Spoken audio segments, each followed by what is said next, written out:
Real Madrid का एक भी मिडफील्डर टॉप 20 पूरे यूरोप में टॉप 20 में नहीं आता। ये है सबसे बड़ी प्रॉब्लम, सबसे बड़ी वीकनेस रियल मैड्रिड की। रियल मैड्रिड का मिडफील्डर, भाई कोई कह रहा है जुबीमेंडी लेके आओ, कोई कह रहा है एडम वॉटन लेके आओ, कोई कह रहा है एंजो फर्नांडिस लेके आओ, कोई कह रहा है एंजेलो स्टिलर लेके आओ। मेरे भाई रियल मैड्रिड की सबसे बड़ी वीकनेस हर एक रियल मैड्रिड फैन को, हर एक बच्चे को पता है, मिडफील्ड है, मिडफील्ड का बैलेंस है। और ये बात होसे मोरिन्यो को भी बहुत अच्छे से क्लियर है। दैट्स व्हाई रिसेंटली होसे मोरिन्यो ने क्लियरली बताया, भाई मैंने रॉड्री से बात करी, काफी बातचीत हुई, बट भाई उसको डाउट्स थे, एंड जब किसी प्लेयर को डाउट्स हैं मैं उस प्लेयर के लिए कभी भी नहीं जाऊंगा। सो अकॉर्डिंग टू रिपोर्ट्स, भाई Real Madrid is leaving the door open to some last minute movements, and I am not talking about just about Sergio Martinez, and I think there is going to be a final push. But कैसे होगा final push जब तक कोई बाहर नहीं निकलेगा Real Madrid की team से? There is one more report आपके सामने है, भाई George Mendes is still trying to find a new club for Raul Asensio, and Mourinho ने सामने से क्लियरली बार बार बोल दिया भाई to find a new team Raul Asensio को। काफी रियल मैड्रिड फैंस को लगता है भाई जो रियल मैड्रिड के पास जो मिडफील्डर्स हैं, वाल्वर्दे, बेलिंगम, चुआमेनी, कामाविंगा, जो एक ही प्रोफाइल के जो मिडफील्डर्स हैं, ये बहुत स्लो हैं in circulating the ball. They are not aggressive enough, वो पासिंग में वो एग्रेसिवनेस नहीं, और दैट्स व्हाई विनीशियस जूनियर के पास, एम्बाप्पे के पास बॉल ही नहीं आ पाती है। भाई इनको पीछे आना पड़ता है बॉल लेने के लिए, एंड इसकी वजह से रियल मैड्रिड का जो अटैक है वो भी डिसबैलेंस हो जाता है, because of our midfield is the engine, midfield is the brain. Brain की वजह से हमारा अटैक भी नहीं चल पा रहा है। जब तक क्रूज था तब तक तो हमें एम्बाप्पे की भी जरूरत नहीं पड़ रही थी, बेलिंगम और विनीशियस ने अकेले ही पूरा काम कर दिया था, चैंपियंस लीग उखाड़ के रियल मैड्रिड को दे दिया था। सो रियल मैड्रिड की जो सबसे बड़ी प्रॉब्लम है, रियल मैड्रिड को भाई एक ऐसा मिडफील्डर चाहिए जो लाइन ब्रेकिंग पासेस में तगड़ा हो, जो हमारे फॉरवर्ड्स तक बॉल पहुंचा सके। एंड इस चीज ने भाई सबसे ज्यादा हर्ट किया रियल मैड्रिड को सिंस टोनी क्रूज की रिटायरमेंट के बाद। भाई स्टैट्स दिखाता हूं, क्लियर हो जाएगा भाई रियल मैड्रिड को क्या चाहिए, कौन सा मिडफील्डर चाहिए, एंड क्यों जुबीमेंडी, मैकलिस्टर तो भाई दूर दूर तक इस क्लब के पास भी मत लाना, वरना सेम और आप और चुआमेनी और इस टाइप के प्लेयर्स भर रहे हो इस टीम में। पहले एक बात समझनी पड़ेगी भाई, जब से क्रूज रिटायर हुआ है रियल मैड्रिड की मिडफील्ड सफर कर रही है, रियल मैड्रिड सफर कर रही है, रियल मैड्रिड का अटैक सफर कर रहा है because of our midfield. Because जब से क्रूज रिटायर हुआ है, क्यों? बिकॉज भाई टोनी क्रूज, मेरे भाई ये बंदा सबका बाप था। मेरे भाई ये बंदा सिर्फ एक प्लेयर नहीं था, ये कोच था पिच पर। मेरे भाई ये अपने आप में ही पूरा एक सिस्टम था। टोनी फकिंग क्रूज सबका बाप था। भाई वीडियो को एंड तक देखना, सब क्लियर कर दूंगा।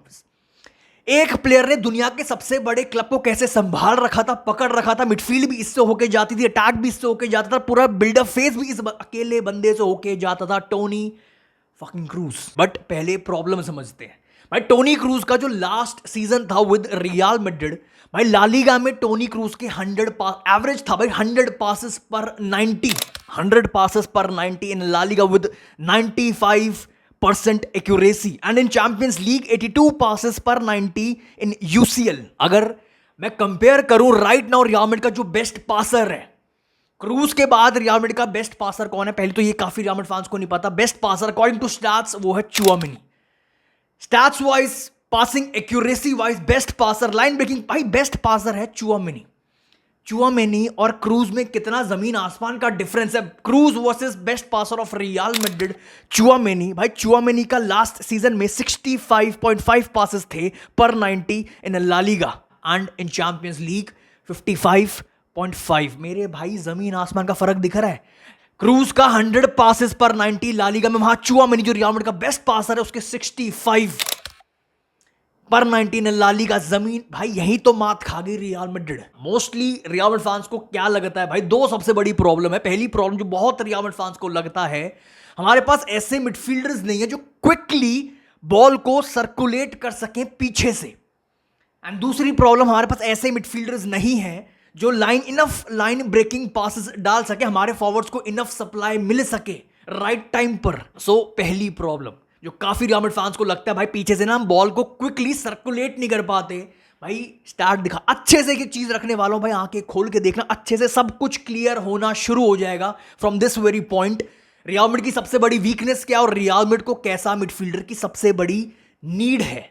लुक, एट द स्टार्ट भाई। टोनी क्रूज का फाइनल सीजन देखो भाई with Real Madrid, final season, last season भाई, 22.2% of his passes are one touch passes and 53.7% भाई, 53.7% पासेस वो पासेस है जो टोनी क्रूज 2 सेकंड के अंदर अंदर बॉल रिलीज कर देता है, खेल देता है पास। एंड साथ ही साथ भाई मॉड्रिच को भी देख लो भाई, उसी सीजन में, टोनी क्रूज के लास्ट सीजन में मॉड्रिच के भी भाई सिमिलर नंबर्स है। 23.5% of his passes are one touch passes and 52.6% वो पासेस जो 2 सेकंड के अंदर अंदर बॉल को खेल देता है।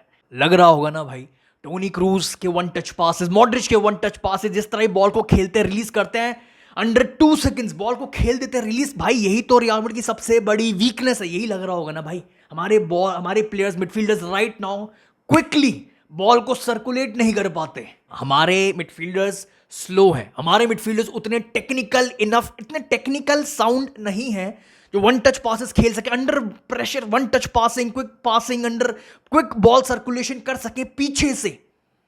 लग रहा होगा ना, wrong, very very very wrong. अब देखो भाई, आपके सामने स्टार्ट है चुआमेनी, जो रियल मैड्रिड का बेस्ट पासर है लास्ट सीजन, आपके सामने है भाई। चुआमेनी के 26.4 passes are one touch passes. Toni Kroos and Modric दोनों से बेटर हैं in one touch passes, in quick ball circulation. And Tchouameni के 53.8% पासेस वो पासेस हैं जो भाई इसने 2 सेकंड के अंदर अंदर बॉल को रिलीज कर दिया, पास खेल दिया। यहां भी टोनी क्रूज एंड मॉड्रिच से बेटर है in quick passing, in quick ball circulation पीछे से।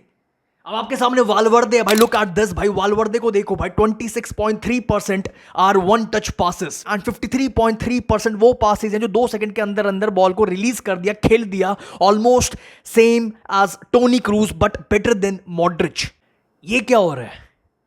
हमारे मिडफील्डर्स तो बेटर हैं इन क्विक सर्कुलेशन पीछे से। ये हो क्या रहा भाई? मैं आपको एक ऐसा स्टार्ट दिखाता हूं, एक आई ओपनर। हमारे सिर्फ चुआमेनी और वालवर्दे ही नहीं, रियल मैड्रिड का हर एक मिडफील्डर, कामाविंगा, बेलिंगम, हर इवन सेबायोस, हर एक मिडफील्डर बेटर था, बेटर है मॉड्रिच एंड टोनी क्रूज से। आपके सामने भाई जब बात आती है क्विक बॉल सर्कुलेशन की, जब बात आती है वन टच पासिंग की, जब बात आती है बॉल को 2 सेकंड के अंदर अंदर रिलीज करने का, कांग्रेचुलेशंस काफी रियल मैड्रिड फैंस का जो मिसकंसेप्शन था वो आज मैंने तोड़ दिया।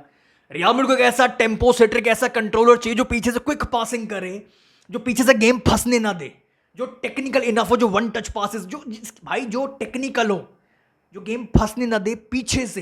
ये जो मिसकंसेप्शन था, क्विक बॉल सर्कुलेशन वाले मिडफील्डर्स चाहिए, वो मैंने मिसकंसेप्शन आपका तोड़ दिया। सो अब काफी रियल मैड्रिड फैंस सोच रहे होंगे, फुटबॉल फैंस सोच रहे होंगे भाई तो प्रॉब्लम क्या है? हमारे पास ऐसे मिडफील्डर्स हैं, पीछे से गेम चल, प्रॉब्लम कहां आ रही है? भाई इसको समझने के लिए आपको समझना पड़ेगा कंट्रोलर क्या होता है, बेस्ट टेम्पो कंट्रोलर कौन होता है। बेस्ट कंट्रोलर वो होता है जो रियल मैड्रिड को चाहिए। वो कंट्रोल, बेस्ट कंट्रोलर उसको कहते हैं भाई जिसको पता होता है कब मैंने फर्स्ट टाइम में बॉल रिलीज करनी है, कब वन टच पास खेलना है, कब मैंने बॉल को रोकना है, कब बॉल को होल्ड करना है, when to progress the ball, when to hold the ball, retain the position, जिसको पता होता है।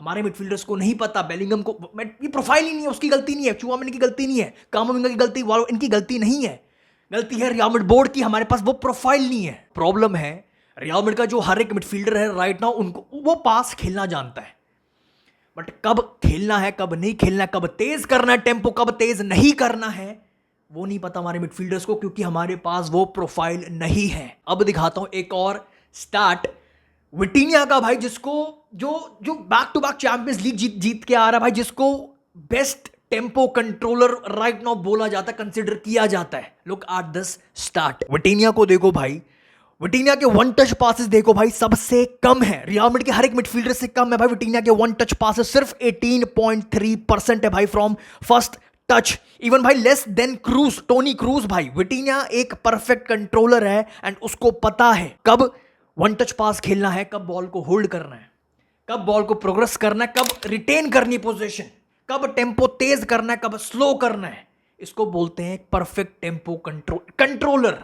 एंड कमाल की बात क्या है भाई, सिर्फ विटीनिया नहीं, पीएसजी की midfield, Fabian Ruiz, Vitinha and Joao Neves, ये तीनों बंदे जिनको यूरोप का one of the best midfield consider किया जाता है, back to back Champions League, भाई इन तीनों प्लेयर्स की passing, one touch passing, quick passes सबसे कम है पूरे यूरोप में। विटीनिया with 46.8%, Fabian Ruiz with 44.1% and Neves with 49.4%। तीनों के टोनी क्रूज से भी क्विक पासेस कम है। एंड रॉड्री जिसको बेस्ट अभी तक कंसीडर किया जाता है, one of the best controller, tempo controller, उसके भी 49.3। रियल मैड्रिड के तो सारे 50 के 50, 55, 56 ऐसे हैं। क्विक पास जो टेम्पो कंट्रोलर होता है ना, वो one touch passing, quick passing ऐसे पागलों की तरह नहीं खेलता, हर एक पास अपना। अब आते हैं भाई रियल मैड्रिड की दूसरी प्रॉब्लम, जो मेरे हिसाब से राइट नाउ रियल मैड्रिड की सबसे बड़ी वीकनेस। हमारे अटैकर्स विनीशियस, एम्बाप्पे, डियोमांडे जो दिस सीजन मिलेगा, इनके पास इनफ बॉल्स नहीं जा रही, इनफ सप्लाई ही नहीं मिल रही है। लाइन ब्रेकिंग, हमारे मिडफील्डर्स के पास लाइन ब्रेकिंग पासेस नहीं, इंसाइसिव पास नहीं है। ये सिर्फ मैं बोलने के लिए नहीं बोल रहा हूं भाई, रियल मैड्रिड के एक भी बंदा, एक भी मिडफील्डर पूरे यूरोप में टॉप 20 के अंदर भी नहीं आता। Midfielder top 20, I repeat, top 20 के अंदर भी नहीं आता है। हमारे मिडफील्डर, हमारे अटैकर्स तक बॉल ही नहीं जा रही है। विनीशियस, एम्बाप्पे तक बॉल ही नहीं पहुंच रही, और वर्सेस बिग टीम्स, ये one of the main reason है। लास्ट 2 साल से हम ट्रॉफी ले, लास्ट 2 साल से अगर आपने नोट किया होगा, ऑलमोस्ट अगर मैनचेस्टर सिटी को हरा दूं, ऑलमोस्ट हम हर एक बड़ी टीम से मैच हारे हैं। मेन प्रॉब्लम है low volume of passes from our midfielders. Vitinha भाई in distributing these incisive passes, in line breaking passes, भाई he is averaging more than 10 passes, 10 line breaking passes per 90। Second पर आता भाई Juventus का लोकातेली, and third पर आता भाई Alex Garcia from Leverkusen, जिसका नाम बहुत पहले, अगर आप मेरे को टाइम से देख रहे हो, बहुत पहले भी मैंने सजेस्ट किया था। एंड ये दोनों midfielders, Locatelli and Alex Garcia, one of the best solution है फॉर रियल मैड्रिड। जो दो ऐसे डीप लाइन प्ले मेकर्स जो सस्ते पड़ेंगे रियल मैड्रिड को, जिनके पास भर भर के क्वालिटी लाइन ब्रेकिंग पासेस है, वॉल्यूम है, जो हमारे अटैक तक इनफ सप्लाई पहुंचाएंगे, जो हम लैक कर रहे हैं। एंड इस टेबल से भाई इस एक और चीज, स्टार्ट से एक और चीज क्लियर होती है भाई, जुबिमेंडी एंड मैक एलिस्टर भाई दोनों वर्स्ट साइनिंग्स होंगी भाई अगर रियल मैड्रिड साइन करती है। Almost like same similar type हो जाएगी भाई, वाल्वर्दे, बेलिंगम, इस टाइप के प्लेयर्स उठा रहे हो। एंड इस स्टार्ट से एक और बात क्लियर हो जाती है भाई, जो रियल मैड्रिड जिनसे लिंक भी हो रही है काफी लंबे टाइम से, Angelo Stiller and Adam Wharton, they are one of the best line breaking passers. Angelo Stiller की बात करूं भाई, नियरली 8 लाइन ब्रेकिंग पासेस डाल रहा है पर 90 मिनट्स। एंड भाई वॉटन तो भाई ये बंदा तो अपनी अलग ही लीग में है भाई, ये बंदा ओवर 6 लाइन ब्रेकिंग पासेस डाल रहा है 90 मिनट्स पर 90 मिनट्स। भाई अब आपको लग रहा होगा भाई 6 लाइन ब्रेकिंग पासेस तो डाल रहा, तो उसमें एक ये बंदा अपनी अलग लीग में है। ऐसा मैं क्यों बोल रहा हूँ फॉर एडम वॉटन, बिकॉज भाई एडम वॉटन के जो एवरेज पासेस हैं वो सिर्फ 42 एवरेज पासेस हैं पर 90। अब आप खुद सोचो भाई, 42 पासेस पर 90 में से ये बंदा भाई ओवर नियरली 16% बॉल आते ही सीधा वर्टिकल पास, बॉल आते ही सीधा चांस क्रिएट करता, बॉल आते ही सीधा अपने फॉरवर्ड्स पे बॉल डालता, बॉल आते ही सीधा लाइन ब्रेकिंग पास खेल देता है। ये बंदा अलग ही अपने लीग में है, समझ रहे हो। रॉड्री अच्छे खासी बॉल 100 एवरेज पर पासेस पर 90 रखता है वो। टोनी क्रूज के लालिगा में भाई लास्ट सीजन में 100 पासेस थे लालिगा में इन पर 90। भाई एडम वॉटन सिर्फ 42 पासेस में ये पागलों की तरह बॉल फेंक रहे आगे। बट इससे एक और चीज क्लियर हो जाती है, मैंने बोला था ना भाई लास्ट तक वीडियो, अभी देखना कि भाई कौन सा प्लेयर बढ़िया है, बेस्ट रहेगा फॉर रियल। भाई Adam Wharton is not the solution for real, इसलिए मैं ज्यादा बात कभी एडम वॉटन पे आज तक करी भी नहीं है मैंने। काफी कमेंट्स आते हैं भाई आप एडम वॉटन पे क्यों बात नहीं, एडम वॉटन पे बात करो। भाई नहीं कर सकते, क्योंकि एडम वॉटन एक कंट्रोलर नहीं है। एडम वॉटन को एक राइट वर्ड अगर मैं दूं, वो एक एक्सेलरेटर है। उसका नेचर है बॉल आते ही मैं आगे खेल दूंगा, बॉल आते ही मैं चांस क्रिएट कर दूंगा, पीछे से एक ऐसा पास डाल दूंगा जो खोल देगा, जो फॉरवर्ड को पास, जो हमारे फॉरवर्ड्स को सप्लाई देगा। भाई हमें एक्सेलरेटर की जरूरत नहीं है, हमें टेम्पो कंट्रोलर की जरूरत है। एक प्योर टेम्पो कंट्रोलर चाहिए, जो टेम्पो को कंट्रोल करना जानता हो, जो बॉल रखना जानता हो, जो पोजीशन रिटेन करना जानता हो। सो अब इन सारे स्टार्स, ये सारी बातचीत जितनी करी है इस वीडियो में, एक चीज क्लियर हो जानी चाहिए हर एक रियल मैड्रिड फैन को। रियल मैड्रिड को कैसा मिडफील्डर चाहिए? 2 पॉइंट्स, जो टेम्पो कंट्रोल करना जानता हो, और दूसरा जिसके पास अच्छी खासी good enough, decent enough line breaking passes हो, जो इनफ सप्लाई दे दे। बट वीडियो के स्टार्टिंग में एक लाइन बोली थी भाई, टोनी क्रूज सबका बाप है। वीडियो को एंड तक देखना, समझ में आ जाएगा। टोनी क्रूज सिर्फ एक प्योर कंट्रोलर नहीं था, सिर्फ एक प्योर टेम्पो कंट्रोलर नहीं था, वो भाई बेस्ट था इन लाइन ब्रेकिंग पासेस में भी।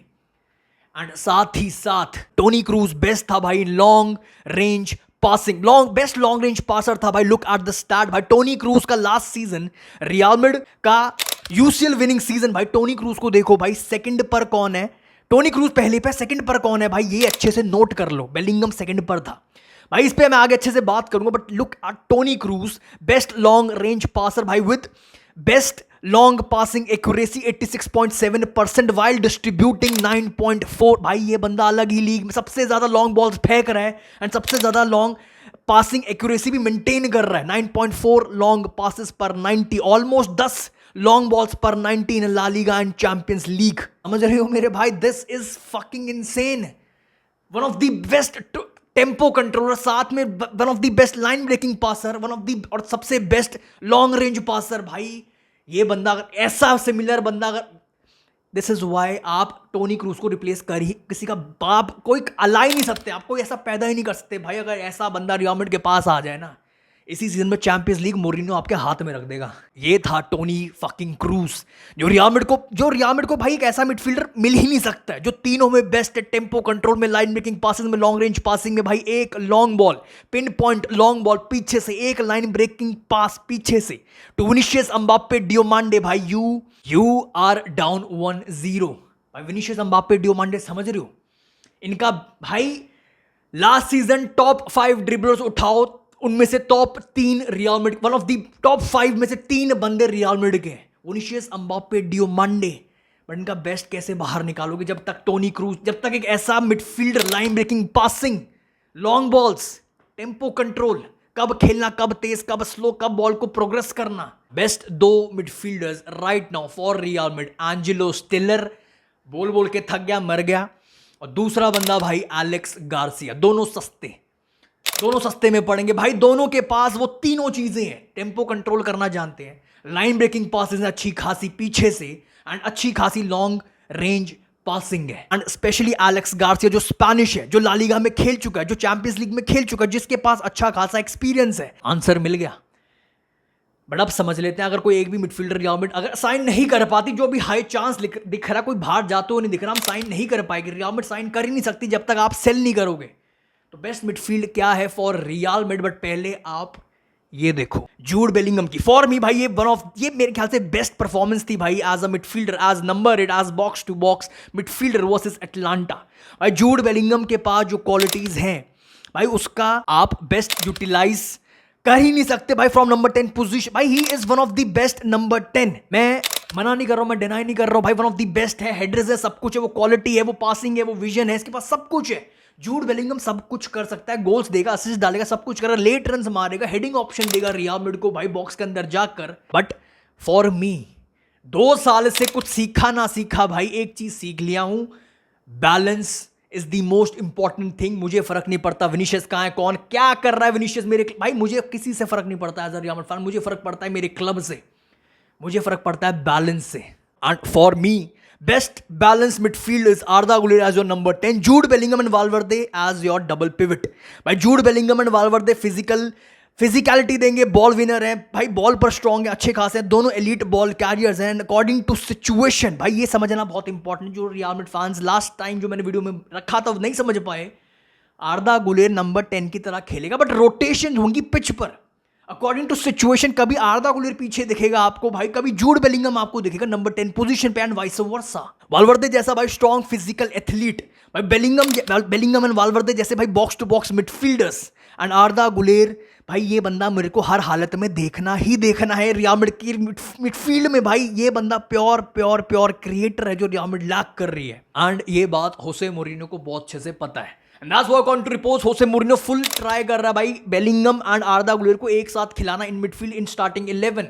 आई नो स्टार्ट भाई दिक्कत होगी, केमिस्ट्री बिठाने में, अंडरस्टैंडिंग बिठाने में टाइम लगेगा, बट भाई आपको करना पड़ेगा। अगर आप एक भी मिडफील्डर साइन नहीं कर रहे हो तो आपको करना पड़ेगा, बिकॉज आर्दा गुलेर के पास वो क्वालिटीज हैं जो हमारे किसी भी मिडफील्डर के पास नहीं है। आर्दा गुलेर टेम्पो भी कंट्रोल, उसको पता है टेम्पो कैसे कंट्रोल करना है, उसको पता है पीछे आके वो टेम्पो भी कंट्रोल करना चाहता है, पीछे आके उसके जो लाइन ब्रेकिंग पासेस हैं वो बेटर है अकॉर्डिंग टू स्टाट्स, वो बेटर है देन एंजो फर्नांडिस, बेटर है वो चुआम, बेटर है बेलिंगम, बेटर है बर्नार्डो सिल्वा से।